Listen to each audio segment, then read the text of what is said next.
What's up, friends, and welcome back to the show. Today, I had the pleasure of interviewing Josh Bridges.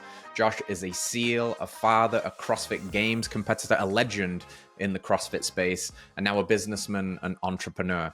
He's an inspirational figure for many, and we dive into his story, what it was like when he felt trapped inside of civilian life, why he went into the SEALs, and how that led him to CrossFit. His best finish at the Games in 2011 whilst being an active duty SEAL, what it was like to compete under the lights against the legends like Rich Froning and become a legend in his own right, how he's navigating the challenges of fatherhood, what's his favorite cut of steak. I asked him to pick between his two beloved children, the bench press and the squat, and of course, what it means to pay the man. Let's get into it with Josh Bridges.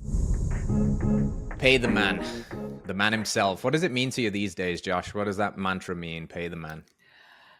Oh man, I mean, it's still the same thing, right? We don't own our fitness, we don't own our health, we don't own all the things that we currently have. We rent them, and we have to kind of keep paying the man to keep him. I kind of relate it to my fitness and my health more so than anything. If I don't go pay the man, right, like that fitness, your health, your strength, all that stuff's going to go away. So, yeah, that's it. You do a lot, right? You've lived a lot of life. I want to get into your backstory a little bit too. Fitness is obviously a giant theme for you.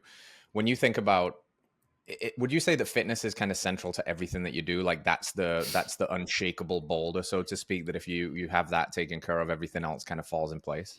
I do. It's definitely like my happy place, right? Like it's my getaway. It's my time where I get to go, be with my thoughts and just get away from all the other craziness that is life, and just enjoy it, right? And so, but you're right. That's like my foundation. Without it is kind of where I feel like I would struggle if I didn't have that part of my life. Yeah. When did you discover that? Have you always been a person that enjoyed the physical pursuit, or was it like later in life? When did you realize that was so important for you? So as kids, we played sports. It is what it is.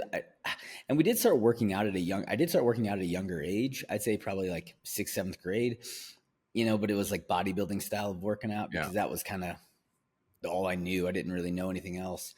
But then really when I found CrossFit in 2005 is when I just realized my love for,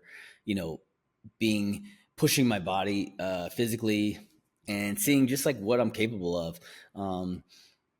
Just CrossFit just opened up so many different doors, right? To Olympic weightlifting, powerlifting, strongman stuff, gymnastics.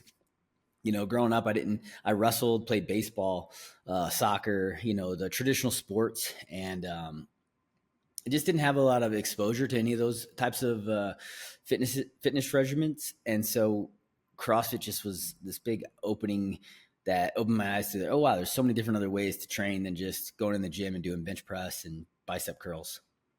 Yeah, man. Yeah, that's what I've loved. We were talking a little bit before we hit record, and I'm still relatively new to the CrossFit game, and it's humbling in so many ways because all of those things you just mentioned, like learning the Olympic lift and the high skill gymnastics. I remember it took me like a year to get double unders down. I was getting my ass whipped in every workout that came up. That's weird, it feels right? good when we can work on stuff and make progress, but yeah, there's a lot to learn in this sport, which is it keeps you on your toes. I feel like if people get stuck when they don't feel like they're making progress, and there's always something you can be making progress on when it comes to CrossFit. It is. It's really cool in that way where if something's not going your way, okay, well, I can walk over here and try something else, and that's one aspect I always love for it. It's never boring, right? It's never the same stuff over and over again. You can always change it up, and it can be intense or it can be, a little less intense. You can go heavy or you can go light. It's just, there's so many different aspects to it, and I love it. It's been probably one of the greatest things that ever happened to me in my life was finding CrossFit. It brought me to being a SEAL. It made some of my closest friends. It's made me, what I am is in my businesses now, so I just love it. Talk to me about your background with the SEALs. It's really interesting, and I'd love to know like how that came about and what that chapter was like and what you learned and everything since then. Yeah, it was it's a really interesting, I've told the story lots of times. but yeah, I was doing, so I'd quit, or I did college wrestling for a year, left college, went into the business world. I was a telemarketer for a couple of years. And then after doing 2 or 3 years of telemarketing, I went into doing mortgages. And so I was a loan officer. So I was refinancing or, giving you contracts for a purchase of the house. And I was just hating life, in a cubicle every day, like opening up the drawer, seeing if I should pull the gun out and just,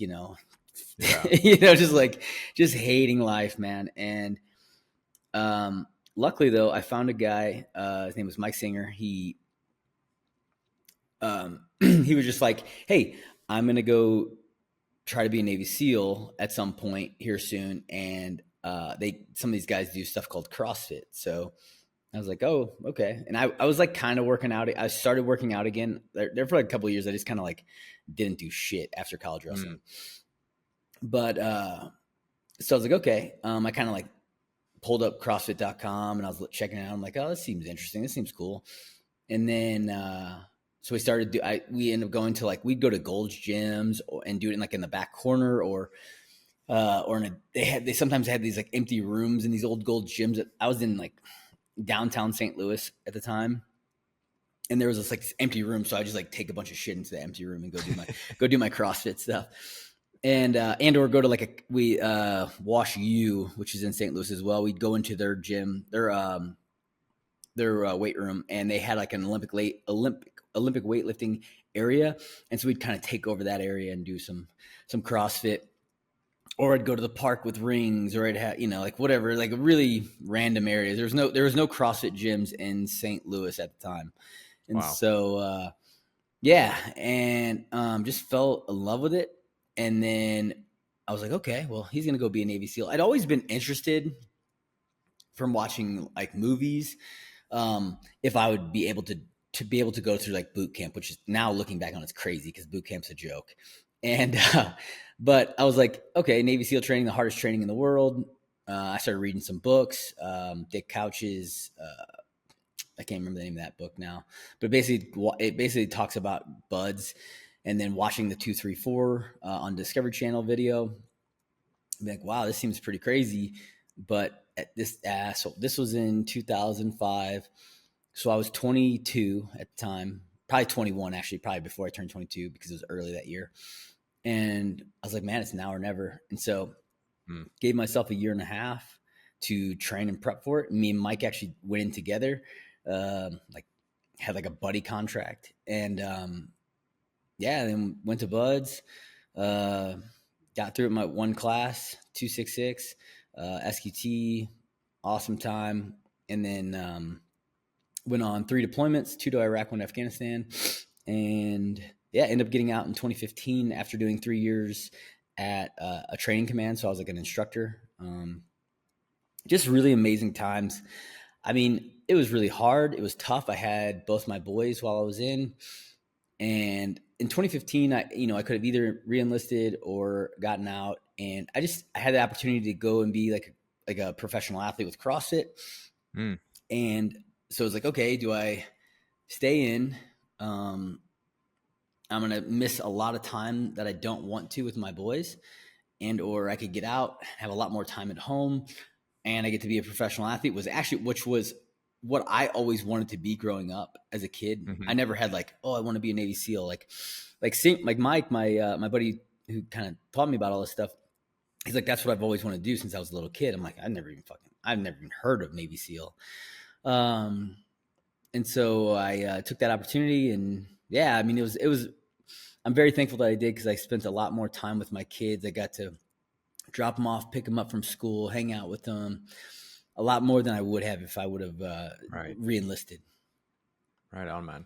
So I'm trying to make timelines make sense here, because if you got out 2015, your best finish at the games was 2011, no? Yeah. You were training for the games whilst being a SEAL. How do you manage all of that? Are you when you're on deployment and stuff, are you just training like a madman out there as well? Tell me through that. It was pretty wild, actually. I look back on that, and that was one of my, holy shit, I can't believe I did that thing.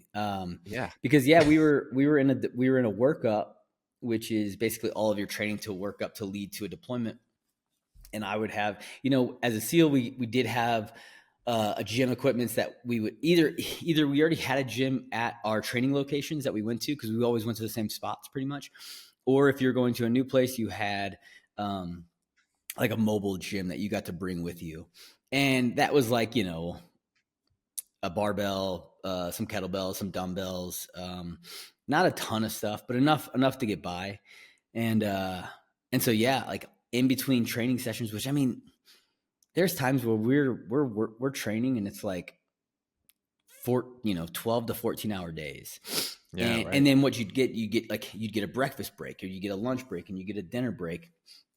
And then what I would do on those breaks is I'd eat my food really quick, and then I would go and train for the next 45 minutes. And I do it pretty much every time. And it was wild. I mean, it was really cool looking back on it, really proud of myself that I was able to do that. And obviously being a SEAL, a lot of the stuff that we did was physically demanding. Right. So, yeah, it was fun. It was cool. It was pretty crazy. Yeah, it is. I remember, so what happened was, so I obviously followed the CrossFit Games since it began in 2007. That was actually the year I enlisted. And I remember like following James Fitzgerald, and we used to chat, actually, me and him, OPT, on the CrossFit.com, and we used to email each other. And then right in 2007, we saw that they announced, we're going to have a competition at the ranch in Aromas. And I was like, oh man, that would be so cool to go. But I'm enlisting in March. And so our OBT was like, oh yeah. And then I watched him follow. He won the games. And I was like, wow. I used to destroy that guy's times. There's something. Yeah. So I was like, okay. I was like, all right. And I kind of just kept following it and kept watching the games every year. And then the new people's names would come up, like Miko Salo, Jason Kalipa, Chris Spieler, Tommy Hackenbrook. And I'm like, oh man, this is so cool. And then in 2011, when they announced like, they're going to be a $250,000 cash prize, kind of like really piqued my interest. And I was like, okay, that's cool. And like, could I make this work? And they announced the schedule, and I looked at it and I was like, man, I'd only have to miss like 2 days of training for that. And it was like a mobility training. So it wasn't like it wasn't a huge deal to miss 2 days of mobility training. And so, and not mobility in the sense of like, get my joints loose, or bodies mobility, like driving and whatever package that is. But so it was. I went to my chief, and I was like, hey, I wanted to try to do this CrossFit competition. I'd only have to miss 2 days of this month, and then the rest of the time I'd be fine. And he's like, and he only knew a little bit about CrossFit at the time, but he's really awesome dude. And he's like, what's your friend time? And I was like, the old quintessential, like what's your bench in bodybuilding world. But I was like, 202. And he's like, okay, you can do it. And so, it just happened to work out that year in 2011. I mean, I just remember, man, there'd be times where like we'd be so beat. We were out in the desert doing like immediate action drills and just sweating, and everyone come back from our training and take naps and slam food. And I'd like slam some food and go into the gym and work out. So it was crazy. Well, that's like, it points to something that's different kind of at a mindset level. You know what I mean? Like obviously anybody that either makes it through SEALs training or to the level of the games that you compete at is very physically impressive. That much is pretty clear. But what seems to separate, the best from the rest, so to speak, is something about the mindset. And I'm curious how these kind of worked in tandem. Do you think the SEALs training gave you an edge in CrossFit competition, or the CrossFit training gave you an edge as a SEAL? Are they mutually beneficial? Like, what do you think gave you the edge there, and how important and formative were these to each other, the SEALs training and the CrossFit? I mean, I think they both worked hand in hand. I think that CrossFit, if you do CrossFit, you like pain, right? Like there's no doubt about it, right? Like you're going to hurt almost every day you go into a CrossFit gym to an extent. SEAL training was really cool. It definitely helped me mentally, just kind of get through things that I didn't think that maybe I was capable of. It kind of gave me a lot more confidence in myself. But growing up in nature, growing up, like I was always competitive. You know, like Right. I had an older brother. We played sports like all the time. That's all we did was just we went outside and we played sports. And so I think that competitive nature as well really built my resilience. Also wrestling. I had a really awesome high school wrestling coach, and I wrestled in college for 1 year. And that wrestling mentality is just different, and it Yeah. builds discipline, it builds dedication, it builds a lot of great traits that go hand in hand with CrossFit and with the military. And so I give a lot of my I guess like mental toughness or whatever you want to call it, mental resilience, my mindset to my high school wrestling coach, Craig Martin. He was an absolute beast. He just like, I mean, he always wanted us to be intense. He always was like honest, and he like didn't give us any slack. You know, he pushed us in times when I was like, at the time I had a terrible mindset. I was just like, a kid who thought he was somebody tough, and I really wasn't. He showed me what toughness really was. Yeah. I mean, he had a kidney transplant, and I want to say like a week or two later, he's on the mat wrestling with us, and he's like, his face is turning purple, like he's just out. Like, I mean, this dude was just awesome. I loved Coach Martin. He was such a stud. And yeah, and just the wrestling mentality that he built into me, like really helped a lot. So I can't contribute all of it to the military. Like I didn't go into Right. the military with a great mind, like, oh yeah, like it isn't what built my mental toughness. I think that I really try to attribute to my wrestling background. Yeah. How have you evolved your philosophy on like mental toughness and grit as you've got older? Because I'm really curious about mindset of high performers where I imagine the level of intensity you have to bring when you're trying to win the games, for example, is slightly different to the level of intensity you're trying to bring to daily life now, even though the lessons are largely the same, like do hard things, pay the man. But is there a level where it can go too far? Like when you're trying to be the best of the best, can it sometimes become toxic, for want of a better word, where you're really hard on yourself? Have you found more balance as you've aged or got a bit wiser? Or are you Oh, still just hard charging, kick the shit out of the world and go? no, I think you have to. I think you have to let it get toxic to try to be something like to try to be great. You have to be toxic. It's not going to be a balance. Like if anybody Right. tells you like, oh, they have balance and they're like insanely great at something, it's I think it's bullshit. And I think Yeah. that they're just trying to like, perpetuate some bullshit that they have in their mind. When I was training for the CrossFit, when I was training for the military, when I was training for the CrossFit Games, like that was it, right? There was no, people like to use the word sacrifice. Oh, I sacrificed so much to get here. And it's like, I hate that term because I didn't feel like I sacrificed anything. I just chose to be where I was at.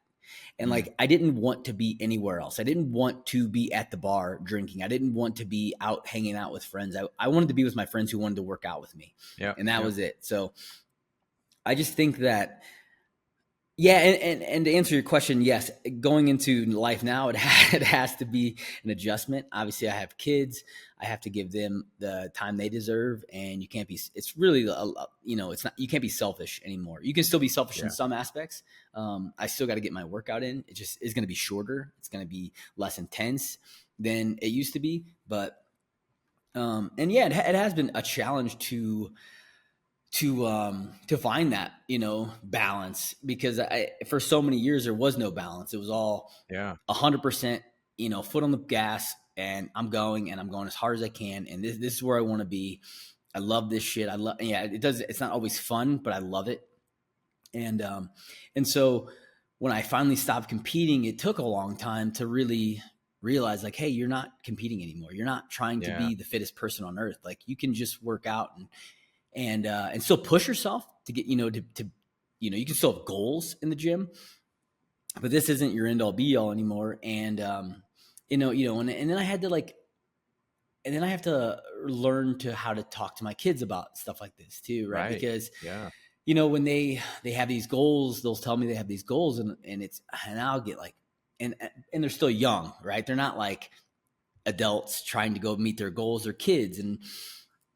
but I like take like, oh, you told me you got a goal. You want to go do this, then we're going to fucking go after it. Right. But they still have to do school. They still have, to be a kid. And so, yeah, I've had to like learn to, and I've made lots of mistakes. I've not been perfect. I've probably, pushed them in ways where it's like, probably wasn't the best idea, or they probably don't, but it is what it is. And, we're all learning, we're all growing, we're all trying to figure this shit out as we go. And so, but yeah, since stopped competing, I have not, I still train really hard. And because I actually love it. I absolutely love training, going into the gym.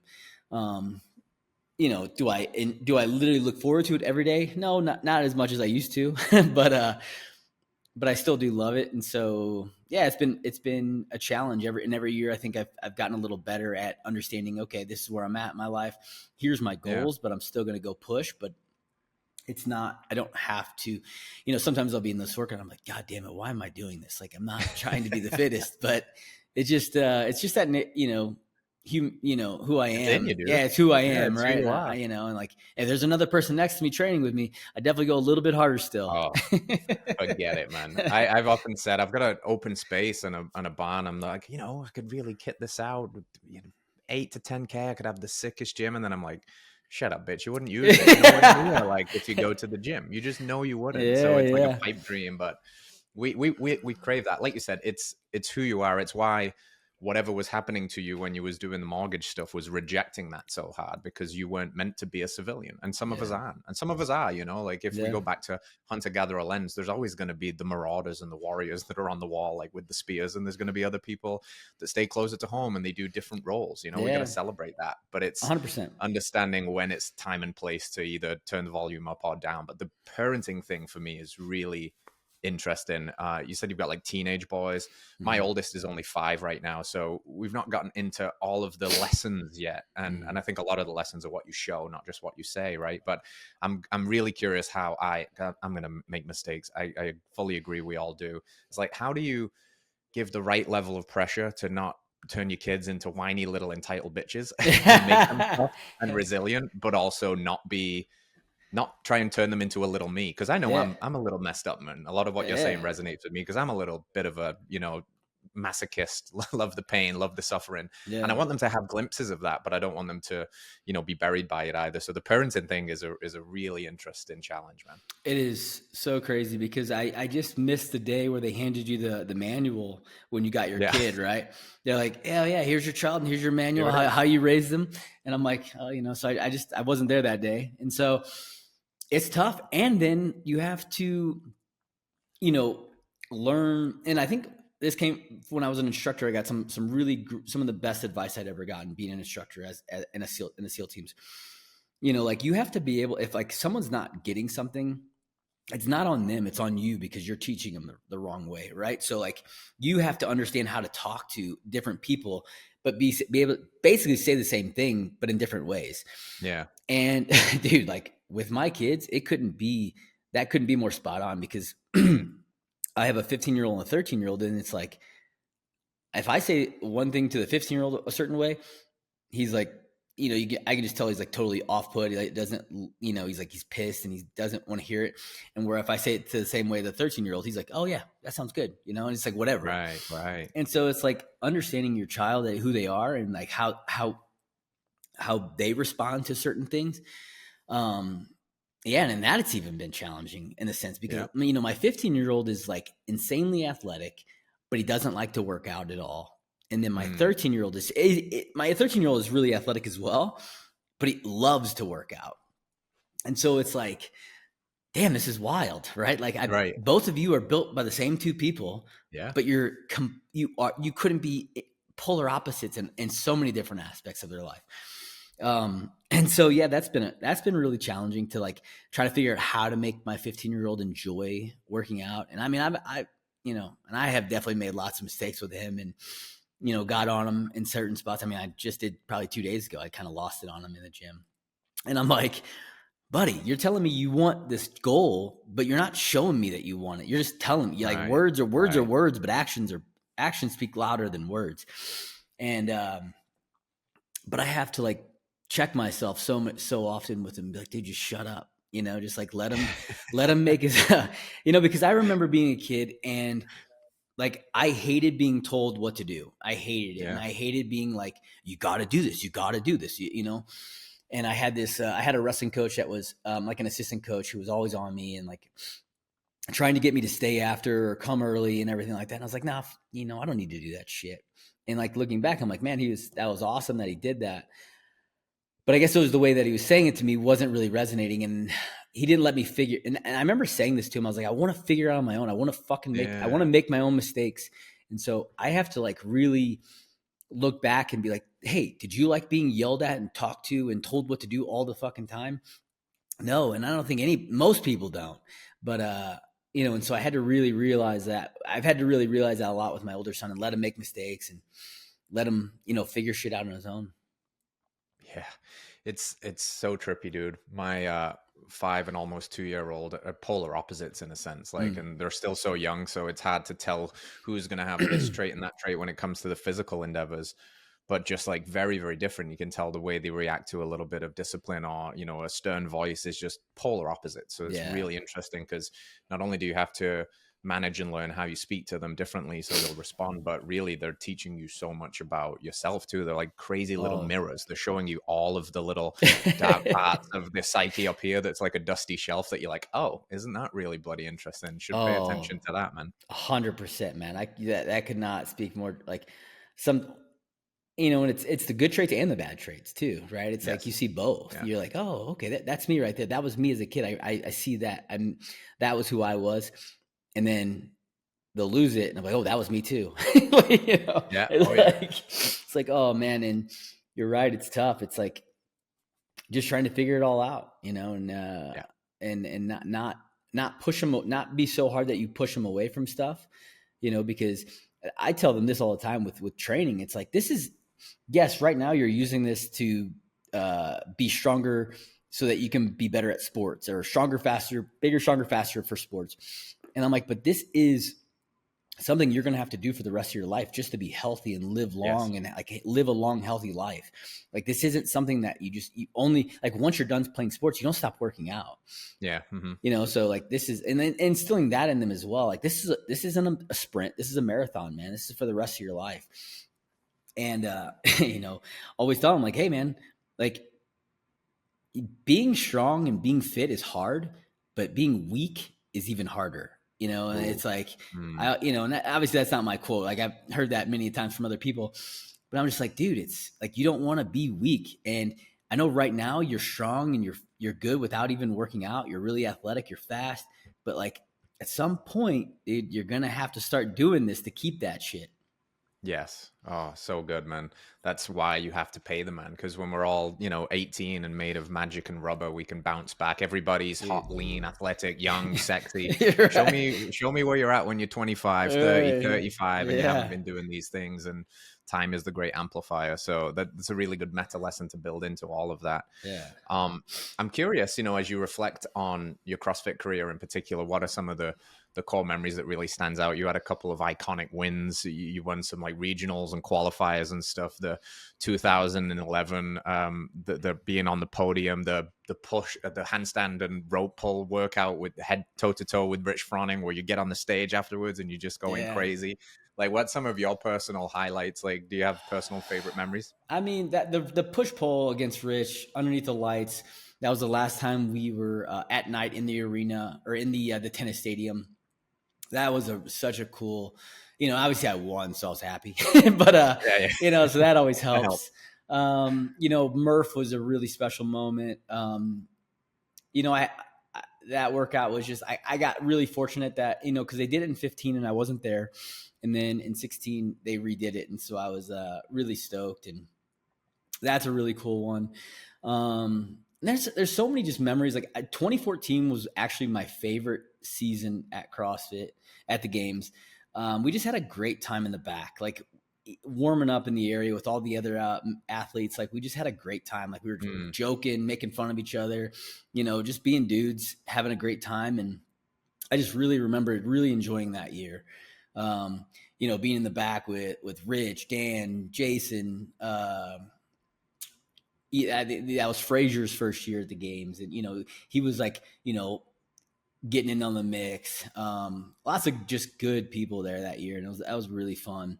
And then my favorite times, to be honest, are a lot of the training memories, right? Like training with buddies, and like the hours we spent in the gym together, just getting after it, and then like not being able to walk. And I mean, I remember I'd go every year for a couple of years. I went to Rich's place and I'd stay with him for like a week or two and just train with him. And I mean, we'd get up and I couldn't barely walk down the stairs. And then I'd be like, oh, we're going to go do this again today. Like, I don't even, like, doesn't matter. Like, and those times were just so much fun, man. And I built some of my strongest, bonds with people and in the gym. And so it's, Heck yeah. I mean, that was just great. I mean, even with my dog, like my dog would be there at night when I'd be still training by myself, and just remembering those moments. It was just so much fun, man. I just loved it. Yeah. What's the vibe like when you're in competition and like it's getting real? Because you've got this kind of like friendly competition element, but then you've got different personalities in the mix. Like, is it quite banterous until it's time to go and then it's all business, or is it like, does it get tense at any moments? Like, what's it like generally speaking at that level? Because you've got so many big personalities, like alpha males, like all trying to be the biggest, the baddest, the best. It's an interesting group of people, I feel like when we were going through, it was pretty like relaxed, and at least for me, it was really relaxed. Like, being a SEAL, it made working out just like, oh, this is just for fun, like whatever. Right. Like it wasn't, and up until my last 3 years, it was like I was still in the military, so it wasn't even like my job, and so I had a great time. And there was, I think like each athlete was different. Like some guys went off and like before the competitions, right. Like some guys went off into the corner. They were trying to get in the zone or get in, like, get their head right for the workout. Where like, dude, the whole time up until the 3, 2, 1, go, I was like joking around with these guys. Yeah. I mean, one of my favorite memories, actually, we were on the line. I can't remember what it was. It was on the soccer field in Carson. And we were on the line, and Rich was in the lane next to me, and he looked over and he's like, hey, your foot's over the line. Like literally, like right before the 3, 2, 1, go. And I kind of started laughing. And then, but the moment the 3, 2, 1, go, it was all serious. I wanted to smash everyone out there on the field. Like I wanted them all to take second, right to me. Right. That was it. But like the moment it was over, it was back to the same coking and joking, like having a good time, making fun of each other. And so like, and you could just tell the guys that didn't like or didn't want to do that, or weren't used to that kind of that group. But like all the stuff that like the wrestlers that I grew up with in the military, like everyone fucking just like, we just make fun of each other. We just had a good time. Yeah, and I feel like we had a really strong group of guys back then that did that. And I think that there's the Medeiros, Hopper, Dallin Pepper, Sprague, like those guys are all kind of bringing it back. And I love that. Yeah. I love watching that because it's, it should be fun. It should be a good time. There should be personalities out there. And, and then you got the more serious ones. And that's okay too. You had the guys like Kyle Kasper-Bauer, I remember. He did not, like he kind of went off on his own. Dan actually even got a little bit, like he'd have to get him, working himself into the right mentality before his workouts. He'd kind of go off. You could kind of see him like kind of part ways with us while we were still like making fun of each other, like minutes before the workout. So it was cool. And, I respected that, but I still tried to mess with them, to get into their head. So they couldn't get, so they didn't, I didn't want them to get into their zone. Yeah, absolutely. Yeah. I love that. I'm all about the vibes and the banter. And that's one of the things I look back on most nostalgically about, whether it was my rugby chapter, when we beat 10 bells of shit out of each other on that field in a cold park somewhere in the northwest of England, covered in mud, concussions galore, fists are flying, teeth are getting knocked out, you're banging each other. And then afterwards, as soon as it's over, everybody's hugging. We all go into the little clubhouse afterwards. We eat a pie and a pint and everybody's having a laugh. And it was the same with the MMA thing. You go in and especially at the low levels, it's just these like tiny little locker rooms, and you can hear them, screaming over here, trying to intimidate you. Then you go into the cage, you try and kill each other, and afterwards you share a beer. And it's like, it's Yeah. something uniquely male about that some of us just love. We just love that banter and that camaraderie. I agree, man. I played rugby for a few years too, and it was the same way. Like, that was awesome. I loved rugby. I got introduced to it it was actually right before I joined the military for like 3 years. And Yeah, right on. my last game, I got knocked unconscious for like a straight minute. I was like, yeah, it was wild, man. And then I loved rugby though. That was such a cool spot. I wish it was bigger in the US. There's spots that have bigger, I guess, like rugby zones. Like actually San Diego has a really big rugby scene. St. Louis has a decent one. But yeah, it was such a cool sport. And you're right. It's like, there's such a really great group. That's a great group of dudes that play rugby. It's such a fun sport. Hell yeah, dude. What, using like everything that you know now and, more wisdom, more years in the game and stuff, what is like something that you wish you could go back in time and impart like on yourself? Like, what's something you know now that if you were actively doing during your competition years, you think would have either helped you recover better, perform better, find more balance, for want of a better word? Like anything that stands out there? The way I eat now, and I like it is weird. It's like when I was eating like an 8-year-old child that didn't have parental, parents. Anything goes. Yeah, it just was like I was on a solid 3-day rotation of pizza, burritos, and burgers, and it was like, I'd eat a box of Pop-Tarts in the middle of the night, chug a half a gallon of milk. It was just any way to get calories in. Yeah, and right. and I didn't want to like take the time to cook because I was so tired from training. And so the way I eat now, man, it's like I know that if I ate like this, it would have exponentially made me better at what I did. It would have made me stronger because I wasn't eating enough protein back in the day. I ate enough carbs, it was all shit carbs, but yeah, I wish I would have found this style of eating a lot sooner in life. I mean, it basically took me to where like my body was kind of like not recovering. Right. I felt like I was actually starting to build some autoimmune diseases. Like I have like a skin thing that started growing on my back, and I went into the doctor and like, oh, it's called this, and that's an autoimmune disease, and there's no really cure for it, but it'll just stop one day. And I'm like, oh, cool, thanks. But yeah, like, so I had to kind of take measures in my own hands, and this was in 2020 or 2021.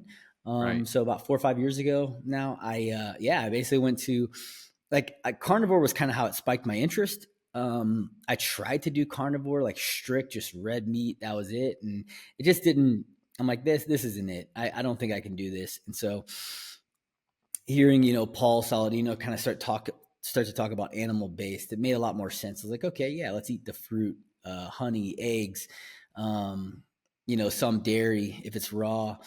And I was like, yeah, okay, I'll give that a shot. I'll try that. Yeah. And that's really been a drastic game changer for me in my life. And so like, I think that would have been probably the best thing that I could have done back then. I've always been really good at finding like manual recovery tools, but like eating is such a great way to recover that is so looked, right? Like you're like, oh, get your massages, get your acupuncture, get your sauna, cold tub, your compression sleeves for your legs, and like all these ways to recover. But man, like your nutrition, like you can spike your cortisol levels at the wrong time. You can add extra inflammation into your body just by how you eat, right? And so it's that's been such a drastic game changer for me. Like basically eating red, like, I mean, how I eat now is like, it's wild. I mean, I'm probably putting in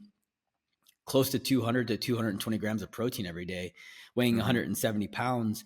And then I think if I was still competing, I'd probably have to add more carbs in, like more fruit, more. I do eat sourdough bread, which I guess technically isn't on the, animal base, but I'm like, whatever. And I eat sweet potatoes. And that's like kind of like my go-to carbohydrates. Yeah, dude. It's really, I think about it a lot and trying to, get this back in the hands of the athletes that compete today, because I think a lot of the time we make the mistake that elite level CrossFit athlete, they always look great. They're always lean, they're always shredded. And I think it kind of stops there. Like, well, I'm not fat, right? So if I'm not fat, my nutrition's fine. I'm lean enough. But I think what they probably leave on the table more than anything is the recovery aspect of things. Like how banged up your body gets, the inflammation in your knee that won't go away, the shoulder that you just can't get over. Like, what if that's an inflammatory issue? Yeah, sure, it's not being held by the crazy amount of volume, but micronutrients, macronutrients, keeping oxidative stress low through your diet, healing your gut, these autoimmune conditions that are coming up for people. I think diet's underappreciated in that respect. And I watched, one of your vlogs from a couple of years ago, and you said, I'm like currently right now eating this way, I'm leaner, bigger, and I don't train half as much. Yeah. That's what we all want, right? Of course, you still have to train and put that volume in if you're trying to compete, but that's the gains that can be made on your plate, not just in the gym. If you're eating the right way, you can pack on muscle, you can run leaner, you can get rid of all this inflammation. And I just think it's cause for people to consider what they're putting in the mouth, not just thinking that health stops at being lean enough, Well, yeah, food is our medicine, right? So we put into our body. It's not like, oh, it's not a pair of shoes, it's not your clothes. It's like you're actually like ingesting this shit, right? So like maybe you should think a little bit more about it. And I've heard this lately where it's really pissing me off because it's I feel like people take shit out of context a lot, and they'll be like, oh, you can actually outwork a bad diet. And it's like, yeah, how long are we talking about? Are we talking about a week? Are we talking about a year? Are we talking about 5 years? And it really pisses me off because it just puts such a bad perspective out there, saying like, oh, if you go walk a mile, it's better than eating healthy and not working out. And like, yeah, okay, that's fine. But for how long? Right. Like how long are we talking about? Because I ate a shitty diet for 10 fucking years.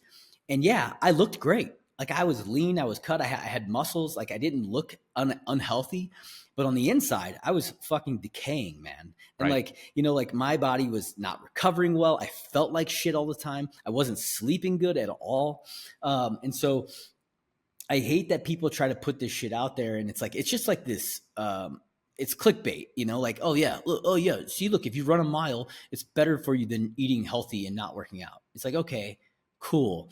Now you just put this shit out in the world that is true for maybe like a month, 6 months, but if you actually look at it deeper, if you deep dive that shit, there's no way that like you can outwork a shitty diet. Like you have to at some point make the adjustments that you need to make.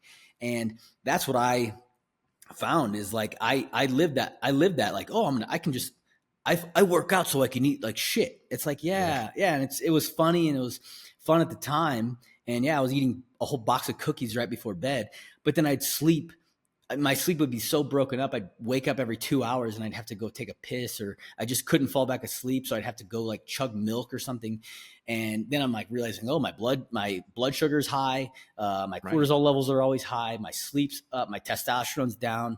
My hair is fucking falling out, it was just like all this bad shit, man. And so like, it just really upsets me when you hear that stuff. Cause you're like, yeah, you're just trying to like appease to people like, oh, if you go run a mile, you're good. You can eat whatever the fuck you want. And it's like, no, that's not true, dude. Like this is the shit you're ingesting. It's your medicine, man. And like, that's how you have to kind of look at it. And like, you don't have to be 100% strict like some people are, and that's okay, right? Like, I mean, living in like an 80-20 life, right? 80% of the time, if you do what's right, you're going to be much better off than you are if you do it 60% of the time, right? So like, I kind of go by 80-20, right? So I still have kids. We're still going to have pizza every once in a while. We're still going to have a burger here and there. We're still going to, eat pancakes every once in a while for breakfast. And so, but I try to teach my kids that it's like 80% of the time you need to be doing what's right. 20% of the time, enjoy it. That's fine. And that's okay. But you will be better off for it, So, but that whole, you can outwork a shitty diet thing, man. Yeah. Maybe in your 20s you can. Tell me, let me see. Exactly. Let me see what you look like when you're 40, when you're trying to outwork a shitty diet. Because you're not even gonna be able to fucking work because your joints are gonna be so swollen, they're gonna ache. Your back's gonna hurt. You're not gonna be sleeping well. You're gonna be drinking coffee at probably 5 p.m. at night so you can stay awake. It gets crazy. And that's what I was doing, man. I'd have coffee at 5 p.m. you know, and you're like, I'm like, why can't I sleep? You know what I mean? It's like, oh, It's like, oh, wait a minute. this is weird. And so, you know, just making some minor adjustments that aren't really like a big deal. I think people like overthink it, and they consume themselves with what they can't do than rather what they can do. Like eating an animal-based diet is fucking so good. Like I have no issues. People are like, oh, how do you eat like that? It's so boring. I'm like, what are you talking about? I eat ground beef, like basically make burger patties every day. They're delicious. I make steak for like some sort of steak for dinner, or like a roast or of some sort. I love fruit. So it's like, I love honey. I love eggs. I'm like, this is an easy sell for me. Like this wasn't hard at all. So well said, man. So well said. I agree. Yeah, that everybody looks at the lens of deprivation, like, oh, but I can't eat this, instead of like what you get to have and what you get to experience. I mean, there's the old cliche, nothing tastes as good as healthy feels. And there's a lot of truth in that. And yeah, like pizza tastes fucking delicious, and it can still fit into this 80-20 principle. It's just, you're not eating pizza every night for dinner now. Right. Because that's going to catch up eventually. And this like either or conversation on online, like you said, the clickbait, well, you don't need to worry about your diet if you just have a good VO2 max. Like, wonderful in theory, but why don't we just do both? Why don't we be fit and eat well and actually get better returns on our investment and more longevity and less pain and better sleep and better sex drive and all of these things, instead of just, you know, playing this polarizing this or that game? Or how about this? How about when you switch to eating like that, how do you feel after you eat pizza? How do you feel after you have pasta? Like, yes, it tastes great still. The taste never changes. But when you change the baseline of how you feel on a regular basis, like, man, like those, when I have pizza at night, I don't sleep that well that night. And it, like, I just know it. And then I know it's going to happen too. And I'm like, I try to like uptake a little protein to offset that blood sugar spikes. But like, I still know that I'll probably have broken sleep that night when I have it. And my gut's going to probably feel like crap a little bit. I'm going to have some bad farts. The wife's not going to enjoy it, you know? And it's funny though, like cause most of us live at this really low baseline, and we live in and so we don't really realize like, oh, when I eat like shit, I feel like shit because I'm already feeling like shit all the time. But when you change that baseline and you bring it up and you're like, oh, I'm eating healthy most of the time, then you have that, you know, whatever, that 20%, oh, I'll have some ice cream tonight, or I'll have a pizza tonight, or I'll have a burrito or whatever. Man, you really realize like how shitty you feel when you have that stuff. And it's wild, right? And it's like, oh, and then you start to like hate it. Like, I don't hate it, but you're like, is it worth it? I'll have that conversation. I'm like, is it worth it tonight? And sometimes it is. And don't get me wrong, I'm going to still have it, and I'll have a beer here and there, or have a drink. I'm not 100% crazy. Like, I still enjoy drinking a cold beer or a fucking whatever, some mezcal drink or something. But it's like, I weigh it, right? I'll be like, nah, tonight's not the night. Like, I'm good. I don't need to have it, right? But then other nights, I'm going to have it. And it's not a big deal. It's like, I come back from it a lot quicker than I used to. That's for sure. That's right. Yeah. You know, so, you know, that's the thing. That's another hidden part of the health thing, as well as also the resiliency to bounce back when you do choose those things. That I've always called it like the bed of nails analogy. If you've slept your entire life on a bed of nails, you just think that's normal. And at some point someone slips you a Tempur-Pedic mattress and you're like, oh, this is fucking cozy. This is nice. Right. And it's the same thing. Like, you don't know what you don't know. Most people are so inflamed, so bloated, so nutrient deficient, and like everything else that comes with that, the sleep and everything, is just like, they just don't know. And all of a sudden you remove those foods, like, I mean, give it 5 days and just do like animal based for 5 days. Mm-hmm. What are you going back to? You want to go back to that low energy, that bloating? And it's just like, it's a friggin' game changer, man. It really is, man. It was absolutely wild when I started doing it. And I was like, I don't think I'll ever eat another way. Like, this just makes the most sense. You know, it's like my blood work has come back. It's a lot better. You know, like my testosterone has kind of come back up a little bit. Here and there, it'll still be a little lower than I'd like it to be, but it is what it is. You know, I still work out really hard. So it's like, I know that's going to also hurt that will actually bring it down a little bit, but it obviously comes back up. And so when you take your rest days, and it's just, I don't know, man, like when you change your baseline, it's like, it just changes everything for you. Yeah, absolutely, dude. I know we've only got a few minutes here, but I want to just spend just a couple of minutes talking about what you've bought back in terms of like mental real estate, how you funneling your energy into other endeavors too now, because you've got coffee, you the dad, the entrepreneurship side of things. Like Yeah. what are these other ventures that you're sinking your teeth into these days? Yeah, so the big one is programming. I love programming workouts for guys who are either trying to go into the military, whether it's being a SEAL or spec ops or just any military, any job really, like police officer, firefighter, paramedic, any job where your physical fitness is something that's important.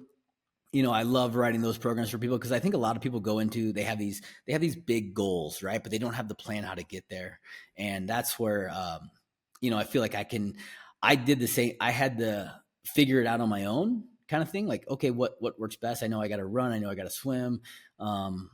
You know, and there's a lot of advice out there that basically says you don't need to lift weights to get into those programs. But I think that that's a bad way to live because you do have to be strong as well. Like you have to carry boats, you have to carry logs, you have to carry your buddy sometimes. And so, writing that program for a lot of people, and that's been really cool to see the people that have used it and gotten to their goals. Yeah, thanks. And then I have a program that's for people like me now, right? Where I don't have I'm not actually needing to train for anything specific, but I still want to look and feel good and be strong and capable. And so I have a program for that, LFG, and that's a really awesome program. And so many people have gotten on it, and I really love that. And then the coffee, man, the coffee's so cool. It's like, we just kind of dropped some new coffee, flavors, I guess how you put it, some new roast out there. And so, that's been really cool. I love just putting effort into that and kind of, figure out the marketing side of it, like how to get it out there. 'Cause, I'm not a serious guy all the time. I can be serious, but like I love just like joking around. And so come in with funny ways to kind of market it. And, right. And we put really good coffee in the coffee bags now. And so these are not that it wasn't before. It was just, we just really kind of kept searching for the right ones, and we found some really good coffee now. And so we got the Good Dudes Coffee's got the Frogman, the Patriot, and the Cowboy. And man, all three of them are really good coffee. So really excited about that. And then obviously, still just kind of helping my boys pursue whatever they want to pursue in life, whether it's sports or whatever else, right? And so just being a dad and now being a new dad again, with a young, back into diapers and bottles, and loving it, man, and just making the new little guy smile, and it's really fun. And so just life is good. I can't complain, just having a good time. I love it, dude. I love seeing everything that you're up to. I'm going to hit you with like 30 seconds of rapid fires at the end here. Let's do it. Honey or maple syrup? Honey. Okay. I love honey, especially raw honey. Oh man, I really like the creamed honey. Like the good. So good. Ribeye or strip? You don't even have to say anything else. Ribeye. Ribeye is my favorite steak by a lot. Like me and my boys, it's like we're ribeye guys. The king, honestly. Tallow or butter? I like butter more than tallow. I love the flavor of butter. We go through so much butter in this house. Yeah. So much. Ski erg or rowing machine? Both suck, but I'll take the rower. I'll take the rower over the ski erg.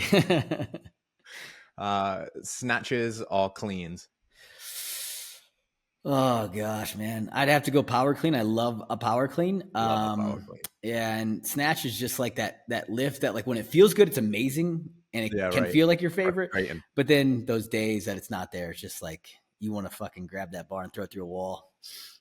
All right, the big one, bench or squat? Oh, two of my first loves, squat.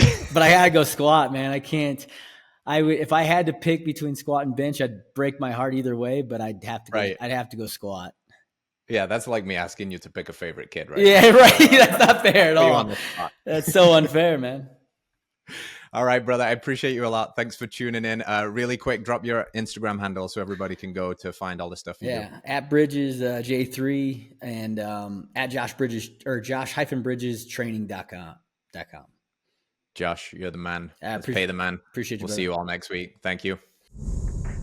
All right, friends, thanks for tuning in to another episode of Radical Health Radio. We got a fresh new podcast for you every Wednesday. If you enjoyed the show, consider liking, subscribing, reviewing, and rating us on your podcast platform. It helps to spread this message of radical health. We'll see you next week.